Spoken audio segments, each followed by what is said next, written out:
Hi, good morning. Sorry, good evening. എല്ലാവർക്കും നമസ്കാരം.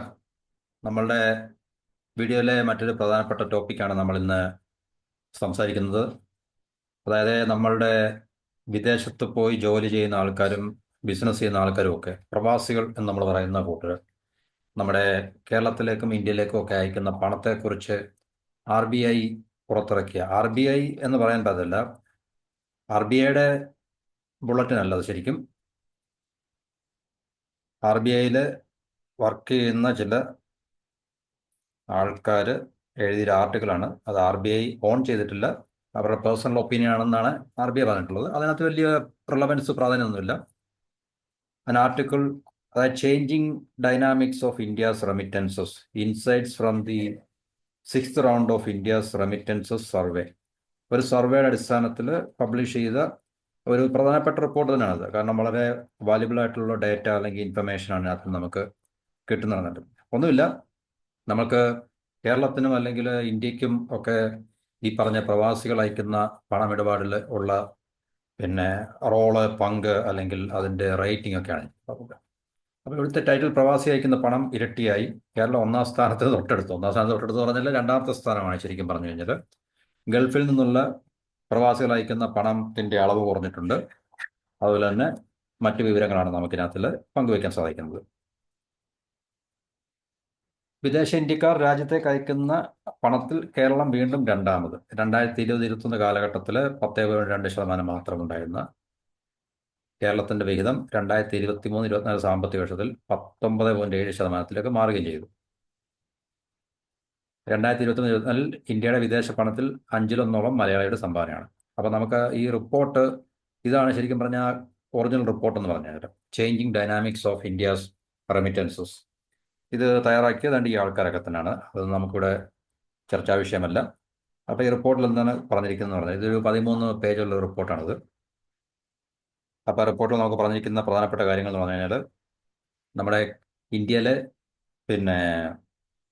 മഹാരാഷ്ട്രയാണ് ഈ കാര്യത്തിൽ ഏറ്റവും മുമ്പിൽ. മഹാരാഷ്ട്രയ്ക്കാണ് ഏറ്റവും കൂടുതൽ, സംസ്ഥാനം വൈസ് മഹാരാഷ്ട്രയ്ക്കാണ് ഏറ്റവും കൂടുതൽ ഷെയർ കിട്ടുന്നത്. അത് കഴിഞ്ഞ് കേരള, തമിഴ്നാട് ഇതുപോലുള്ള സംസ്ഥാനങ്ങളാണ്. അപ്പോൾ അതിൻ്റെ ഒന്ന് രണ്ട് ടേബിളൊക്കെ നമുക്കിവിടെ നോക്കാം. സംസ്ഥാനങ്ങളുടെ ടേബിൾ ഇവിടെ കൊടുത്തിട്ടുണ്ട്. സ്റ്റേറ്റ് വൈസ് അല്ലെങ്കിൽ union territory wise share of India's inward remittance 2023-24. 2016-17 കഴിഞ്ഞ പിന്നെ 2020-21 പിന്നുള്ള 2023-24 കാലഘട്ടത്തെയാണ്. അപ്പോൾ മഹാരാഷ്ട്രയാണ് മുമ്പിൽ നിൽക്കുന്നത്, 16.7%. അത് ഇന്ത്യയിലേക്ക് വിദേശത്തു നിന്ന് കിട്ടുന്ന റെമിറ്റൻസിൽ പ്രവാസികൾ അയക്കുന്ന പണത്തിൻ്റെ ഷെയർ സംസ്ഥാനം ഏറ്റവും കൂടുതൽ മഹാരാഷ്ട്രയ്ക്കാണ് ലഭിച്ചുകൊണ്ടിരുന്നത്. 2016-17 മഹാരാഷ്ട്ര 16.7 നിന്നും 2023-24 20.5%. കേരളമാണ് രണ്ടാം സ്ഥാനത്ത് നിൽക്കുന്നത്. അന്നേരം ഇപ്പോഴും 19.0% 2016-17. 2021 കാലഘട്ടത്തിൽ കോവിഡ് ആയിട്ടാണ് കുറഞ്ഞത്. പക്ഷേ മഹാരാഷ്ട്രയ്ക്ക് ആ സമയത്ത് കൂടിയിട്ടുണ്ട്. ഇത് കോവിഡിൻ്റെ കാരണമെന്ന് എനിക്കറിയത്തില്ല. കോവിഡ് ആയിരിക്കാം ചിലപ്പോൾ. കാരണം കൂടുതൽ ആൾക്കാർ ഗൾഫിലൊക്കെ അവർക്ക് ജോലി നഷ്ടപ്പെടുകയോ അല്ലെങ്കിൽ അവർക്ക് തിരിച്ചു പോകാതിരിക്കുകയോ ഒക്കെ ചെയ്യാൻ പറ്റിയ ഒരു സമയം അല്ലെങ്കിൽ ആ ഒരു കാലഘട്ടമായിരുന്നു. പക്ഷേ അതിപ്പോൾ 2023-24 19.7% വർദ്ധിച്ചിട്ടുണ്ട്. പിന്നെ തമിഴ്നാടാണ് മൂന്നാമത്, തെലുങ്കാന, അങ്ങനെ കർണാടക, അങ്ങനെയുള്ള സംസ്ഥാനങ്ങളുടെ ലിസ്റ്റാണ് ഇവിടെ കൊടുത്തിരിക്കുന്നത്. അപ്പോൾ കേരളം രണ്ടാം സ്ഥാനത്താണ് ഈ ഒരു പ്രോസസ്സിൽ അല്ലെങ്കിൽ പ്രക്രിയയിൽ നിന്നാണ്.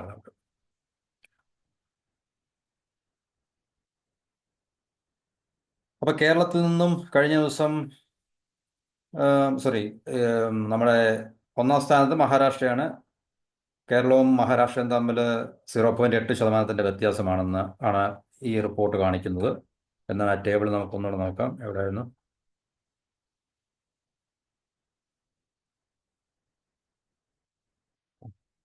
മഹാരാഷ്ട്ര 20.5%, കേരളം 19.7%. ഏകദേശം അടുത്ത് തന്നെയാണ്, വലിയ വ്യത്യാസങ്ങളൊന്നുമില്ല. 0.8% വ്യത്യാസം കേരളവും മഹാരാഷ്ട്രയും തമ്മിൽ ഇക്കാര്യത്തിലുണ്ടെന്ന് പറയുന്നത്. അപ്പോൾ ഇത് റിസർവ് ബാങ്കിൻ്റെ റിപ്പോർട്ടല്ല ശരിക്കും പറഞ്ഞു കഴിഞ്ഞാൽ, കേട്ടോ. റിസർവ് ബാങ്കിൻ്റെ റിപ്പോർട്ടല്ല ഇത്. റിസർവ് ബാങ്കുമായിട്ട് ബന്ധപ്പെട്ട ചില ആൾക്കാർ എഴുതിയ റിപ്പോർട്ടാണ് അത്.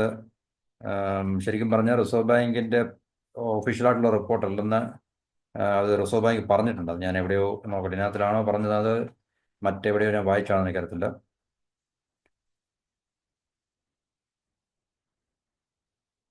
മറ്റേത് റിപ്പോർട്ടിലാണെന്ന് തോന്നി അത് വായിച്ചത്. അത് റിസർവ് ബാങ്കിൻ്റെ ഒഫീഷ്യൽ റിപ്പോർട്ടല്ല ശരിക്കും പറഞ്ഞു കഴിഞ്ഞാൽ. ഓക്കെ, അപ്പോൾ അതെന്തെങ്കിലും ആയിക്കോട്ടെ, നമുക്ക് ഡേറ്റ നോക്കാം നമുക്ക്. അപ്പം കേരളം ആണ് ഇക്കാര്യത്തിൽ 2ാം സ്ഥാനത്ത് നിൽക്കുന്നത്. പാറ്റേണിൽ മാറ്റം എന്ന് പറഞ്ഞു കഴിഞ്ഞാൽ വിദേശത്തു നിന്ന് നമുക്ക് കിട്ടുന്ന പണത്തിൻ്റെ ഏത് രാജ്യങ്ങളിൽ നിന്നാണ് ഏറ്റവും കൂടുതൽ കിട്ടുന്നത് നമുക്കറിയാം. ഗൾഫിനെ സംബന്ധിച്ച് ഏറ്റവും കൂടുതൽ ആൾക്കാർ ജോലി ചെയ്യുന്നത് UAE-യിലാണ്. അപ്പം കഴിഞ്ഞ സാമ്പത്തിക വർഷം ഇന്ത്യയിലേക്കുള്ള വിദേശ പണവരവിൻ്റെ പാറ്റേൺ മാറിയതായിട്ട് റിപ്പോർട്ട് കാണിക്കുന്നുണ്ട്. ഗൾഫ് രാജ്യങ്ങളിൽ നിന്നുള്ള വിദേശ പണം കുറഞ്ഞപ്പോൾ US, UK പോലുള്ള രാജ്യങ്ങളുടെ സംഭാവന വർദ്ധിച്ചു. 1ാം സ്ഥാനത്തുണ്ടായിരുന്ന UAE-യെ മറികടന്ന്, അപ്പം യുണൈറ്റഡ് അറബ് എമിറേറ്റ്സ് എന്ന സ്ഥാനത്ത്, അതിനെ മറികടന്ന് 2ാം തവണയും US ഒന്നാമനായി. ഇപ്പം US-ൽ നിന്നാണ് ഏറ്റവും കൂടുതൽ നമുക്ക് പണം കിട്ടുന്നത്. അത് നമുക്ക് ഈ റിപ്പോർട്ടിൽ നോക്കിക്കഴിഞ്ഞാൽ നമുക്കറിയാൻ പറ്റും നമുക്ക്. അപ്പോൾ സംസ്ഥാനങ്ങളിൽ മഹാരാഷ്ട്രയാണ്, 2ാമത് കേരളമാണ്. വിദേശത്തു നിന്ന് നമുക്ക് കിട്ടുന്ന കണക്കിൽ ആ ടേബിൾ എടുത്ത് നോക്കിക്കഴിഞ്ഞാൽ ഇവിടെ നോക്കി യുണൈറ്റഡ് സ്റ്റേറ്റ്സിൽ നിന്നാണ് ഏറ്റവും കൂടുതൽ. 2016-17-ലും 2021-ലും 23-24-ലും അമേരിക്കയിൽ നിന്നായിരുന്നു ഏറ്റവും കൂടുതൽ പ്രവാസികൾ പണം അയച്ചുകൊണ്ടിരുന്നത്. യുണൈറ്റഡ് അറബ് എമിറേറ്റ്സ് ആയിരുന്നു 26 2ാം സ്ഥാനത്ത്. പിന്നെ 2023-24 കാലഘട്ടത്തിൽ അമേരിക്കയിൽ നിന്ന് നമുക്ക് 27.7%, UAE-യിൽ നിന്ന് 19.2%. 2021 കാലഘട്ടത്തിൽ 23.4%, 18%ആയിരുന്നു. 2016 UAE ആയിരുന്നു അമേരിക്കയേക്കാൾ മുൻപിൽ നിന്ന്, കാരണം ഏറ്റവും കൂടുതൽ ആൾക്കാർ UAE-യിൽ നിന്നായിരുന്നു പണം അയച്ചു. പിന്നെ അതിനുശേഷം മാത്രമേ മറ്റു രാജ്യങ്ങൾ വരുന്നുള്ളൂ. യുണൈറ്റഡ് കിങ്ഡം ഇപ്പം 3ാം സ്ഥാനത്ത് നിലനിൽക്കുന്നുണ്ട്. സൗദി അറേബ്യ 2016-17 കാലഘട്ടത്തിൽ 11.6% ഉണ്ടായിരുന്നു. ഇപ്പോൾ അത് 6.7% ഉള്ളൂ. പക്ഷേ UK-ക്ക് 10.8%. കാരണം കൂടുതൽ വിദ്യാർത്ഥികളൊക്കെ ഇവിടുന്ന് പഠിക്കാൻ UK-യിലേക്കും US-ലേക്കും ഒക്കെ പോകുന്നുണ്ട്. അപ്പോൾ അതിൻ്റെ ഫലമായിട്ട് കൂടാണ് ഈ ഒരു വർധനവ്. കൂടുതൽ ജോലി തേടി ഈ പറഞ്ഞ രാജ്യങ്ങളിലേക്ക് ആൾക്കാർ പോകുന്നുണ്ട് എന്നുള്ളതിൻ്റെ ഒരു ലക്ഷണം കൂടാണ് അത്. അപ്പോൾ അമേരിക്കയുടെ ഷെയർ 27.7%, UAE സംഭാവന 19.2%ആയിട്ട് മാറിയിട്ടുണ്ട്. അപ്പോൾ കഴിഞ്ഞ കൊല്ലത്തെ നമ്മുടെ വിദേശ ഈ പറഞ്ഞ പ്രവാസികളുടെ റെമിറ്റൻസ് എടുത്ത് നോക്കിക്കഴിഞ്ഞാൽ പകുതിയും US, UK, Singapore, Canada, Australia തുടങ്ങിയ രാജ്യങ്ങളിൽ നിന്നാണ്. കാരണം നമുക്കറിയാം ഇപ്പോൾ അവിടത്തേക്ക് കൂടുതൽ ആൾക്കാരൊക്കെ പോകുന്നുണ്ട് എന്നുള്ളതിൻ്റെ ഒരു പ്രകടമായ ലക്ഷണങ്ങളാണ്. അതുപോലെ തന്നെ UAE, Saudi, Kuwait, Qatar, Oman, Bahrain തുടങ്ങിയ ഗൾഫ് രാജ്യങ്ങളുടെ സംഭാവന 37.9% കുറഞ്ഞു. ഈ പറഞ്ഞ രാജ്യങ്ങൾ എല്ലാം കൂടെ കമ്പൈൻ ചെയ്തിട്ടാണ്.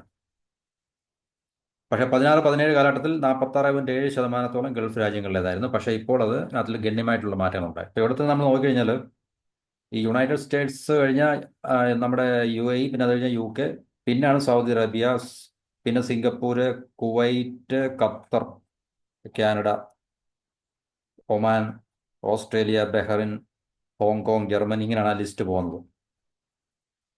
ഇപ്പം ജർമ്മനിയിൽ നിന്നൊക്കെയുള്ള ഷെയർ കൂടിയിട്ടുണ്ട്. 0.6 ആയിരുന്നു 2016-17 കാലഘട്ടത്തിൽ. ഇപ്പോൾ അത് 1% ആയിട്ടുണ്ടത്.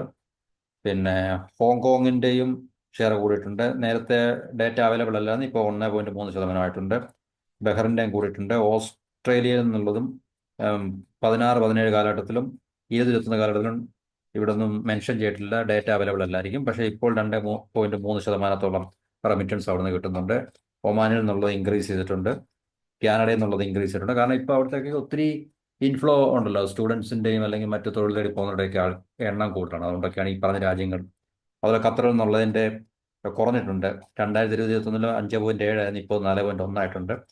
കുവൈറ്റിലെ നേരത്തെ 16-17 കാലഘട്ടത്തിൽ കൂടുതലായിരുന്നു. അത് മിക്കവാറും പിന്നെ ഈ ഗൾഫ് രാജ്യങ്ങളിൽ 2016-17 കാലഘട്ടത്തിൽ കൂടുതലായെന്ന് പറഞ്ഞത്. കാരണം അന്ന് ഏകദേശം ടോട്ടൽ എല്ലാം കൂടെ 46.7% ഉണ്ടായത്. അത് നമ്മൾ ഈ ലിസ്റ്റ് നോക്കിക്കഴിഞ്ഞാൽ നമുക്കറിയാൻ പറ്റും. UAE 26.9, സൗദി 11.6, പിന്നെ കുവൈറ്റ് 6.5, ഖത്തറിൻ്റെ ഡേറ്റ ഇല്ല. അതുപോലെ ഒമാൻ 1.0, ബഹ്റിൻ 0.7, അങ്ങനെയുള്ള രാജ്യങ്ങളുടെ എല്ലാം കൂടെ ടോട്ടൽ ഏറ്റവും കൂടുതൽ UAE-യും സൗദിയാണ് മുൻപിൽ നിൽക്കുന്നത്. അപ്പോൾ അവരുടെ ഷെയർ 2016-17 കാലഘട്ടത്തിൽ 46.7% പക്ഷേ അതിനകത്തിൽ ഇപ്പം കുറവുണ്ടായിട്ടുണ്ട്. അത് 37.9% ആകുകയും ആ കുറവിനെ കോമ്പൻസേറ്റ് ചെയ്ത് മറ്റ് അമേരിക്ക മുതലുള്ള UK അമേരിക്ക, സിംഗപ്പൂർ, കാനഡ, പിന്നെ ഓസ്ട്രേലിയ ഇതുപോലുള്ള രാജ്യങ്ങളിൽ നിന്നുള്ള റെമിറ്റൻസ് കൂടിയതാണ് ഈ പറഞ്ഞ രാജ്യങ്ങളിൽ നിന്ന്, മിഡിൽ ഈസ്റ്റിലുള്ള രാജ്യങ്ങളിൽ നിന്ന് ഉള്ളത് കുറയാൻ കാരണമാണ്.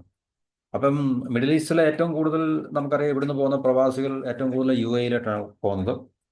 19.4% യു എയിലാണ് ജോലി ചെയ്യുന്നത്. അതായത് നമ്മൾ ഇവിടുന്ന് പോകുന്ന, ഇന്ത്യയിൽ നിന്ന് പോകുന്ന തൊഴിലാളികളുടെ ഏറ്റവും കൂടുതൽ ജോലി ചെയ്യുന്നത് യു എയിലാണ്, നമുക്കറിയാവുന്നതാണ്. എന്നിട്ടും അവിടെ നിന്നുള്ള പണത്തിൻ്റെ വരവിൽ, റെമിറ്റൻസിൽ കാര്യമായിട്ടുള്ള പിന്നെ കുറവുണ്ടായിട്ടുണ്ട്. അപ്പോൾ ആ കുറവുണ്ടായതുകൊണ്ടാണ് യു എ ഇ രണ്ടാം സ്ഥാനത്തേക്ക് പോയത്. കൺസ്ട്രക്ഷന്, ഹെൽത്ത്, ഹോസ്പിറ്റാലിറ്റി, ടൂറിസം തുടങ്ങിയ മേഖലകളിലെ ബ്ലൂ കോളർ ജോലി ചെയ്യുന്നവരാണ് യു എയിലെ ഇന്ത്യക്കാരിലധികം. എന്നാൽ 15.2% ഇന്ത്യക്കാരുള്ള യു എസിൽ സ്ഥിതി കുറച്ചാണ്. കാരണം കുറച്ച് ആൾക്കാർ, യു എയിൽ ഏറ്റവും കൂടുതൽ ആൾക്കാർ ജോലി ചെയ്യുന്നു 19.4%, ഇന്ത്യൻ തൊഴിലാളികളുടെ 19.4%. അമേരിക്കയിലെ 15.2% ജോലി ചെയ്യുന്നുള്ളൂ. പക്ഷേ അവിടെ നിന്നുള്ള റെമിറ്റൻസ് ആണ് കൂടുതൽ. കാരണം ആ വ്യത്യാസം നമുക്ക് മനസ്സിലാക്കാൻ പറ്റും. ഉയർന്ന പ്രതിഫലം ലഭിക്കുന്ന വൈറ്റ് കോളർ ജോലികളിൽ, ബ്ലൂ കോളർ ജോലികളിലാണ് കൂടുതലും ഇന്ത്യൻസ് യു എയിലുള്ളത് എൻഗേജ് ചെയ്തിരിക്കുന്നത്. പക്ഷേ അമേരിക്കയിൽ വൈറ്റ് കോളർ ജോലികളായതുകൊണ്ട് പിന്നെ അവർക്ക് കിട്ടുന്ന ശമ്പളത്തിൻ്റെ അല്ലെങ്കിൽ മറ്റു രീതിയിലുള്ള ബെനഫിറ്റ്സിൻ്റെ ഒക്കെ കാര്യത്തിൽ വർധനവുള്ളത് കൊണ്ടും തീർച്ചയായിട്ടും യു എസിൽ നിന്നുള്ള റെമിറ്റൻസ് കൂടുന്നു എന്നാണ് റിപ്പോർട്ടിൽ പറയുന്നത്. അപ്പോൾ യു എസിലേക്ക് പോയിട്ടുള്ള 78% ഇന്ത്യക്കാരും നമ്മുടെ ഇന്ത്യയിൽ നിന്ന് യു എസിൽ ജോലി തേടി പോയിട്ടുള്ള, അല്ലെങ്കിൽ ചില ബിസിനസ് ചെയ്യുന്നുണ്ടായിരിക്കാം, ചിലർ ജോലി ചെയ്യുന്നുണ്ടായിരിക്കാം. അതിനകത്തുള്ള കൂടുതൽ ആൾക്കാരും മാനേജ്മെൻറ്റ്, ബിസിനസ്, സയൻസ്, ആർട്സ് ഇതുപോലുള്ള സെക്ടേഴ്സിലൊക്കെ ഉയർന്ന ശമ്പളത്തിൽ ജോലി ചെയ്യുന്നത് കൊണ്ട് അവിടെ നിന്നുള്ള റെമിറ്റൻസ് നാച്ചുറലി കൂടുതലാണ്. പക്ഷേ ഇവിടുന്ന് യു എയിലേക്ക് പോയിട്ടുള്ള ആൾക്കാരിൽ കൂടുതൽ ഭാഗവും ബ്ലൂ കോളർ ജോബ്, കുറഞ്ഞ ശമ്പളം കിട്ടുന്ന തൊഴിലിൽ ഏർപ്പെടുന്ന ആൾക്കാരാണ് കൂടുതൽ. അതുകൊണ്ട് റെമിറ്റൻസിൻ്റെ അളവും കുറവാണെന്നാണ് റിപ്പോർട്ടിൽ പറയുന്നത്. അപ്പോൾ ഇനിയും 2010-11 കാലഘട്ടത്തിൽ ഉള്ള നമുക്ക് മൊത്തവും $55.6 ബില്യൺ വിദേശ റെമിറ്റൻസ് കിട്ടിക്കൊണ്ടിരുന്നത് ഇപ്പോൾ 2023-24 $118.7 ബില്യൺ ആയിട്ടുണ്ട്. അതായത് 4.7 ലക്ഷം കോടി രൂപ 2010-11 കാലഘട്ടത്തിൽ നിന്നും ഇപ്പം 10.18 ലക്ഷം കോടി രൂപയിലേക്ക് ഉയർന്നിട്ടുണ്ട്. അപ്പോൾ ഇനിയും വരുന്ന കാലങ്ങളിൽ അല്ലെങ്കിൽ വർഷങ്ങളിൽ ഇത് വർദ്ധിക്കാനുള്ള സാധ്യത ഉണ്ട്. അപ്പോൾ അതിനകത്തിൽ തീർച്ചയായിട്ടും അത് വർദ്ധിക്കുവാൻ എന്തുകൊണ്ട് കാരണമാകുന്നു എന്ന് ചോദിച്ചു കഴിഞ്ഞാൽ, ഇവിടുന്ന് കൂടുതൽ ആൾക്കാർ പിന്നെ വിദേശത്തേക്ക് കുടിയേറുന്നത് കൊണ്ട്, അല്ലെ കുടിയേറും എന്നുള്ളൊരു ട്രെൻഡ് നിലനിൽക്കുന്നുണ്ട്. പ്രത്യേകിച്ച് U S, U K, Canada, Australia, Singapore, അല്ലേ, ന്യൂസിലാൻഡ് ഇതുപോലുള്ള രാജ്യങ്ങളിലേക്ക് കൂടുതൽ ആൾക്കാർ ജോലി തേടി പോവുകയും അല്ലെങ്കിൽ മറ്റ് ജീവിതമാർഗങ്ങൾ തേടി പോവുകയും ചെയ്യുന്ന ഒരു ട്രെൻഡ് ഇപ്പോൾ വർദ്ധിച്ചുകൊണ്ടിരിക്കുകയാണ്. അപ്പോൾ ആ വർധനവ് തീർച്ചയായിട്ടും വിദേശത്തു നിന്നുള്ള നമ്മളുടെ റെമിറ്റൻസിനെ കൂട്ടുവാനുള്ള സാഹചര്യം നിലനിൽക്കുന്നുണ്ടെന്ന് തന്നെയാണ് ലോകബാങ്കിൻ്റെ കണക്കുകളിനകത്തിൽ പറയുന്നത്. അപ്പം ലോകബാങ്കിൻ്റെ റിപ്പോർട്ട് അനുസരിച്ച്, കണക്കുകൾ അനുസരിച്ച് 2011 11% 24 ആയപ്പോഴത്തേക്ക് 14% വർദ്ധിച്ചിരുന്നു. അതായത് ഇന്ത്യയുടെ വിഹിതം, ലോകത്തിലെ മൊത്തം റെമിറ്റൻസിൽ ഇന്ത്യയുടെ ഷെയർ 2011 അല്ലെ 10-11 കാലഘട്ടത്തിൽ 11% ഇപ്പോൾ 14% അപ്പോൾ 2029 ആകുമ്പോൾ $160 ബില്യൺ എത്താനുള്ള സാധ്യതയുണ്ട്. ഏകദേശം 13.81 ലക്ഷം കോടി രൂപ. അപ്പോൾ ഇത് ഇനിയും മുമ്പോട്ടുള്ള വർഷങ്ങളിൽ ഇത് കൂടാനുള്ള സാഹചര്യമാണ് നിലനിൽക്കുന്നതാണ് വേൾഡ് ബാങ്കിൻ്റെ, റിസർവ് ബാങ്കിൻ്റെ ഒക്കെ റിപ്പോർട്ടുകൾ കാണിക്കുന്നുണ്ട്. അപ്പോൾ അത് എന്തുകൊണ്ട് അങ്ങനെ ഉണ്ടാകുന്നു, അല്ലെങ്കിൽ എന്തുകൊണ്ട് അങ്ങനെ ഉണ്ടാകുമെന്ന് ചോദിച്ചു കഴിഞ്ഞാൽ, തീർച്ചയായിട്ടും ഇവിടുന്ന് പുറത്തേക്ക് പോകുന്ന ആൾക്കാരുടെ എണ്ണം വളരെ കൂടുതലായിരിക്കും എന്നുള്ളതാണ് നമുക്ക് അതിൽ നിന്ന് മനസ്സിലാക്കാൻ സാധിക്കുന്നത്. അപ്പം ഇന്ത്യയിലെ ഏറ്റവും കൂടുതൽ റെമിറ്റൻസ് കിട്ടുന്ന മഹാരാഷ്ട്രയ്ക്കാണ്, രണ്ടാമത് കേരളത്തിനാണ്, മൂന്നാമത് തമിഴ്നാടിനാണ്. അതുപോലെ തന്നെ ഇന്ത്യയിലേക്ക് ഏറ്റവും കൂടുതൽ റെമിറ്റൻസ് വരുന്നത് യു എസിൽ നിന്നാണ്, രണ്ടാമത് യു കെയിൽ നിന്നാണ്, രണ്ടാമത് യു എ ഇ, മൂന്നാമത് യു കെ. അപ്പോൾ ഇതുപോലുള്ള രാജ്യങ്ങളിലാണ് കൂടുതൽ റെമിറ്റൻസ് വരുന്നത്. ലോകത്തും ഏറ്റവും കൂടുതൽ റെമിറ്റൻസ് 2001 മുതൽ ഇന്ത്യ തന്നെയാണ് മുമ്പിൽ. പിന്നെ ടേബിൾ ചാർട്ട് നോക്കിക്കഴിഞ്ഞാൽ ഇന്ത്യ കഴിഞ്ഞാൽ പിന്നെ മെക്സിക്കോയ്ക്കാണ്, പിന്നെയുള്ള ചൈന, ഫിലിപ്പീൻസ്, ഫ്രാൻസ്, പാകിസ്ഥാൻ. കാരണം പാകിസ്ഥാനിൽ നിന്ന് ആൾക്കാർ കൂടുതൽ മിഡിൽ ഈസ്റ്റിലേക്കും അല്ലെങ്കിൽ യു കെ അതുപോലുള്ള രാജ്യങ്ങളിലേക്കൊക്കെ കുടിയേറി പോയിട്ടുണ്ട്, അല്ലെങ്കിൽ ജോലി തേടി അല്ലെങ്കിൽ മറ്റ് ജീവിത ഉപാധികൾ തേടി പോയിട്ടുണ്ട്. ബംഗ്ലാദേശും ഉണ്ട്, പിന്നെ ജർമ്മനിയുണ്ട്, അപ്പം ജർമ്മനിയൊക്കെ കൂടുതലും ജർമ്മൻ പൗരന്മാർ കൂടുതലും എന്തെങ്കിലും മിഡിൽ ഈസ്റ്റിലേക്കൊന്നും വരത്തില്ല. അവർ അമേരിക്ക അല്ലെങ്കിൽ മറ്റ് യൂറോപ്യൻ രാജ്യങ്ങളിലേക്കോ അല്ലെങ്കിൽ ജപ്പാൻ, ഓസ്ട്രേലിയ പോലുള്ള രാജ്യങ്ങളിലേക്കൊക്കെ ആയിരിക്കും അവർ പോകുന്നത്. അപ്പോൾ ഏറ്റവും കൂടുതൽ റെമിറ്റൻസ് കിട്ടുന്നത് ഇന്ത്യക്കാണ് ലോകത്തിൽ നടന്നുണ്ട്.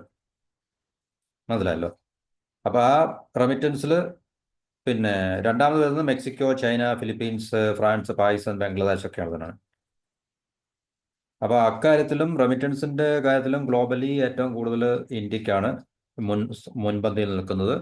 അപ്പം ഇന്ത്യയിൽ നിന്ന് കൂടുതൽ ആൾക്കാർ വിദേശത്തേക്ക് പോകുന്നുണ്ട് എന്നുള്ളതിൻ്റെ ഏറ്റവും ഒരു പ്രകടമായിട്ടുള്ളൊരു ലക്ഷണമാണ് അത് കാണിക്കുന്നത്. അപ്പോൾ എന്തുകൊണ്ട് ഇങ്ങനെ സംഭവിക്കുന്നത് നമുക്കറിയാം. ഹ്യൂമൻ റിസോഴ്സ് ഇന്ത്യയിൽ നിന്ന് വളരെയധികം ഇപ്പോൾ നമുക്ക് അത് വളരെ ചർച്ച ചെയ്യപ്പെടുന്ന ഒരു കാര്യം തന്നെയാണ്. കാരണം ഇവിടുന്ന് വളരെയധികം ആൾക്കാർ വിദേശ രാജ്യങ്ങളിലേക്ക് പോകുന്നുണ്ട്. ജോലി തേടി മാത്രമല്ല, പിന്നെ പൗരത്വം നേടി പോകുന്നുണ്ട്. അപ്പം പൗരത്വം നേടി പോകുന്നവർ തീർച്ചയായിട്ടും റെമിറ്റ് ചെയ്യാനുള്ള ചാൻസ് വളരെ കുറവായിരിക്കാം. എന്നാൽ തന്നെയും ജോലി തേടി പോകുന്നവരും അല്ലെങ്കിൽ മറ്റു രീതിയിലുള്ള ഇപ്പം ബിസിനസ് ചെയ്യാൻ പോകുന്നവരും ഒക്കെ തന്നെ അവരുടെ പൈസ ഇന്ത്യയിലേക്ക് അയക്കുന്നു. അതിൻ്റെ അളവ് ഇനിയും കൂടും എന്നുള്ളതാണ് നമുക്ക് ഈ റിപ്പോർട്ടുകളിൽ നിന്ന് നമുക്ക് മനസ്സിലാക്കാൻ സാധിക്കുന്നത്.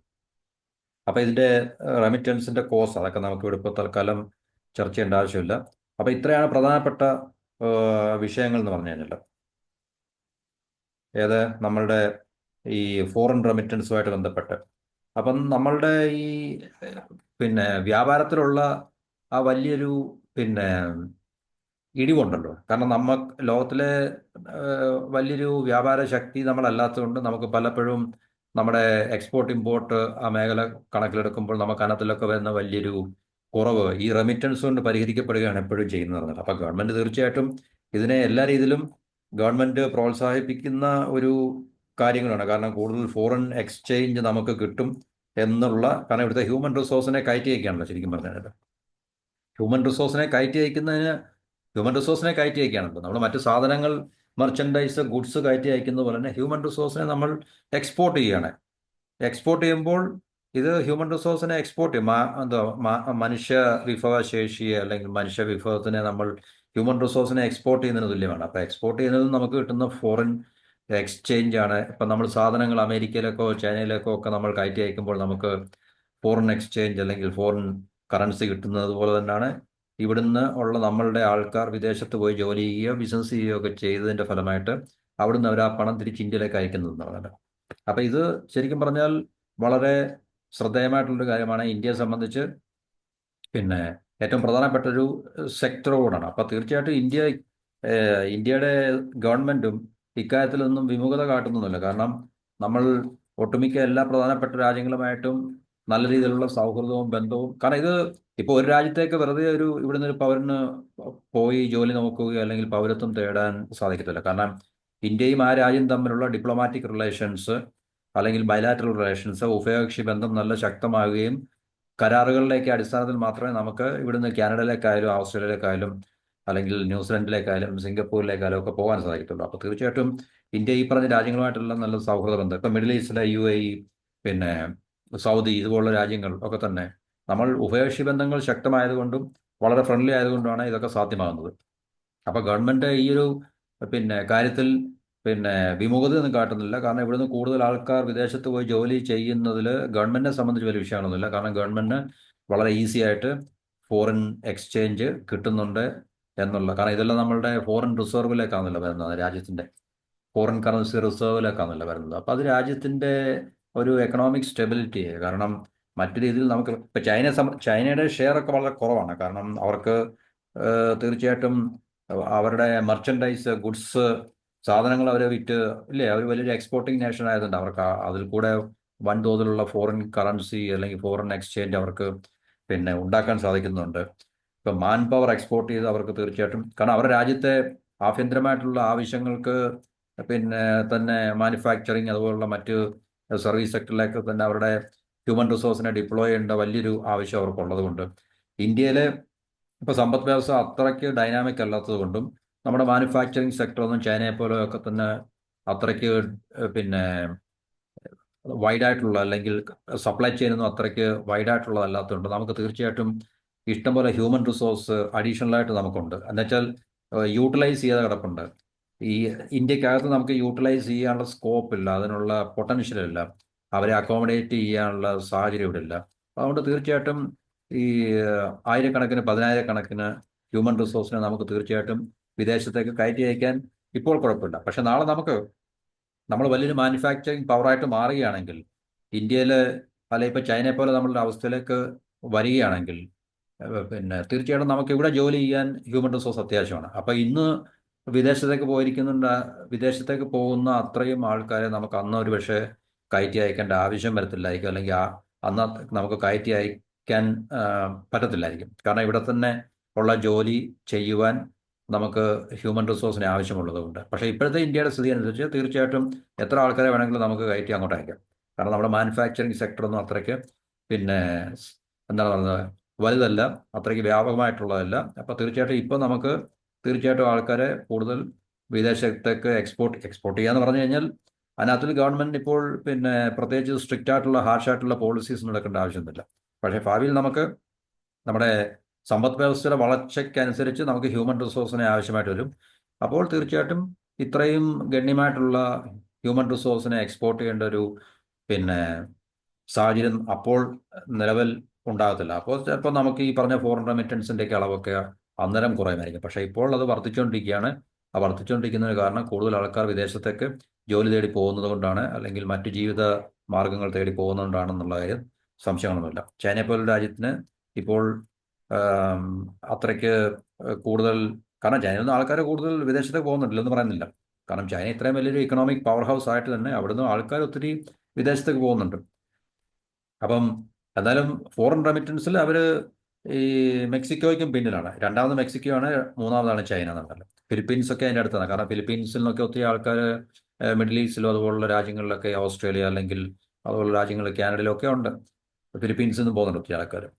കാരണം സ്വന്തം ദേശത്ത് പിന്നെ എന്താ നമുക്ക് നല്ലൊരു ജീവിത സാഹചര്യം ഉണ്ടാക്കാനുള്ള പിന്നെ ജോലിയും സൗകര്യങ്ങളൊന്നും ഇല്ലെങ്കിൽ തീർച്ചയായിട്ടും ആൾക്കാർ ഗ്രീൻ പേസ്റ്റേഴ്സ് ഇല്ലേ, പച്ചപ്പ് തേടി തീർച്ചയായിട്ടും അതുള്ള സ്ഥലങ്ങളിലേക്ക് പോകുന്നതിൻ്റെ ഒരു ട്രെൻഡാണ് നമുക്ക് ഇന്ത്യയിൽ നിന്നും ഫിലിപ്പീൻസിൽ നിന്നും ആയാലും ശരി ഒക്കെ കാണാൻ സാധിക്കുന്നത്. പാകിസ്ഥാൻ, ബംഗ്ലാദേശ്. അപ്പം ഇതാണ് നമ്മളുടെ ഫോറിൻ റെമിറ്റൻസിൻ്റെ ഒരു പിക്ചർ എന്ന് പറഞ്ഞു കഴിഞ്ഞാൽ. അപ്പോൾ ഇന്ത്യയിൽ ഏറ്റവും കൂടുതൽ മഹാരാഷ്ട്രയാണ്, രണ്ടാമത് കേരളമാണ്, മൂന്നാമത് തമിഴ്നാടാണ്. വിദേശത്ത് നിന്ന് നമുക്ക് കിട്ടുന്നതിൽ ഏറ്റവും കൂടുതൽ US നിന്നാണ് ഇപ്പോൾ, രണ്ടാമത് UAE, മൂന്നാമത് UK ആണ്. അപ്പോൾ ഇങ്ങനെയുള്ള കാര്യങ്ങളാണ് നമുക്ക് മനസ്സിലാക്കാൻ സാധിക്കുന്നത്. അപ്പോൾ ഇതാണ് നമ്മുടെ വിദേശ പണം ഇടപാടുമായിട്ട് ബന്ധപ്പെട്ട ഒരു പ്രധാനപ്പെട്ട ന്യൂസ് അല്ലെങ്കിൽ വർത്തമാനം എന്ന് പറഞ്ഞാൽ. ഇനിയും ഈ ഒരു ട്രെൻഡ് മുമ്പോട്ട് ഇന്ത്യയെ സംബന്ധിച്ച് കൂടുതലായിട്ട് സംഭവിക്കും എന്നുള്ളതാണ് ലോകബാങ്കിൻ്റെ, റിസർവ് ബാങ്കിൻ്റെ ഒക്കെ റിപ്പോർട്ട് തന്നെ. അതിൻ്റെ കണക്കുകളാണ് ഇവിടെ പറയുന്നത്. 2010 വരുന്ന കാലഘട്ടത്തിൽ $55.6 ബില്യൺ, ഏകദേശം 4.7 ലക്ഷം കോടി രൂപയായിരുന്നെങ്കിൽ ഇപ്പോൾ അത് $118.7 ബില്യൺ. ഇപ്പോഴാണ് 2023-24 കണക്കുകൾ വന്നിട്ടില്ല. അപ്പോൾ അത് ഇതിലും കൂടിയിട്ടുണ്ടായി തീർച്ചയായിട്ടും. അപ്പോൾ അത് 2029 ആകുമ്പോഴത്തേക്ക് ഏകദേശം 160 എക്സ്പെക്ടേഷൻ ആണ്, അല്ലെങ്കിൽ ഒരു ഫോക്കാസ്റ്റ് ആണ്. ചിലപ്പോൾ അതിൽ കുറയാം, ചിലപ്പോൾ അത് കൂടുതലാകാം. $160 ബില്യൺ, ഏകദേശം 13.81 ലക്ഷം കോടി രൂപയോളം NRIs വിദേശത്തു നിന്ന് ഇന്ത്യയിലൊക്കെ പണം അയക്കാനുള്ള സാധ്യതയുണ്ട് എന്നാണ് പ്രതീക്ഷ, അല്ലെങ്കിൽ അതിൻ്റെ ഒരു ഫോർകാസ്റ്റ് അതാണ്. അപ്പോൾ അത് തീർച്ചയായിട്ടും കൂടാനുള്ള സാഹചര്യം ഉണ്ടാകും. കാരണം നമ്മുടെ ഇന്ത്യയിൽ ഇപ്പോഴും നമുക്കറിയാമല്ലോ നമ്മളുടെ സമ്പദ് വ്യവസ്ഥയുടെ അവസ്ഥകൾ എങ്ങനെയാണെന്നുള്ളത്. നമ്മൾ വളർന്നുകൊണ്ടിരിക്കുന്ന എമർജിങ് എക്കോണമി ആണെന്നൊക്കെ പറഞ്ഞു കഴിഞ്ഞാൽ തന്നെ എന്തുകൊണ്ട് ഇത്ര ആൾക്കാർ ഇവിടെ വിട്ട് വിദേശത്തേക്ക് പോകുന്നു എന്നുള്ളൊരു ചോദ്യത്തിന് കൃത്യമായിട്ടുള്ളൊരു ഉത്തരം നമുക്ക് പറയേണ്ടി വരും, ഇല്ലേ? ഇവിടെ പിന്നെ സാഹചര്യങ്ങളുണ്ടെങ്കിൽ ഒരു നല്ല എന്താണ് പറയുന്നത്, ഇവിടെ ആൾക്കാർ, അതുകൊണ്ട് ഇവിടെ എല്ലാ ആൾക്കാരും വിദേശത്തേക്ക് പോകണമെന്നല്ല. ഇവിടെ ആൾക്കാർ ജോലി ചെയ്യുന്നില്ല എന്ന് ചോദിച്ചാൽ ഇവിടെ ആൾക്കാർ ജോലി ചെയ്യുന്നുണ്ട്. പക്ഷേ എല്ലാവരും ഒരുപോലെ അല്ലല്ലോ.